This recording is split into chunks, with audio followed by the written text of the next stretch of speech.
say there are 4 ways to change your life. And I've studied this for years and years and years. There's only 4 ways to change your life, change your business, change your income, change your future prospects. Number 1 is to do more of certain things. And what are the things that you should be doing more of? What are the things that you should be doing more of? The things that you're getting the best results from today. Now this seems like so obvious, but it's amazing. People say, well, here's a whole series of things I can do. Here are the things that really, really work well. The products and services that sell the best. The things that I do the best. And here's all the things that people don't like and complain about and don't pay for and I don't do well. And so they spend their time equally on all things.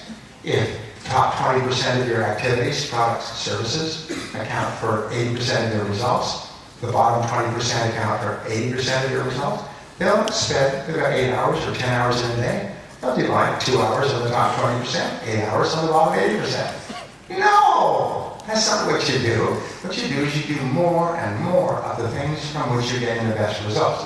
So here's the second way to change your life. You can do less of other things. And what are the things that you should do less of? The things that are not giving you the greatest results. The things you don't like, the things that are frustrating to you, the things that, the products and services that no matter how hard you work, you really can't get them going. It takes a lot of courage for you to step back and realize that, this is not really a good use of my time, it's not a good product, our competitors are better than us, they got better prices, there's no way we're ever going to be strong in this market, and just walk away. The third way you can change your life is you can start doing something new. And this is the hardest thing of all. Because human beings get into a comfort zone and they become comfortable at their current level of performance. And then they resist any kind of change. They become defensive. When the economy goes down, they become defensive and they huddle like a turtle pulling its arms in its head or an animal going into a huddle. They go into a huddle and they are very resistant to try new things. But it's when things are slowing down is when you need to be most open to trying something new. Remember, the more you do of what you're doing, the more you get of what you've got. And so what you have to do is be open to doing something completely new. And that's hard. It's hard for everybody, by the way. It's hard for me. And I found that there is a key to new things. And it is to decide to do something new and then do the first step. Take the first step. Do one thing in the new area. Just take one action, and that seems to be like starting an engine. Suddenly you start to move. The hardest step of all. What did Confucius say about a journey of 1,000 leagues? Yes, the journey of 1,000 leagues begins with a single step. Every change in your life begins with you having the courage to take the first step.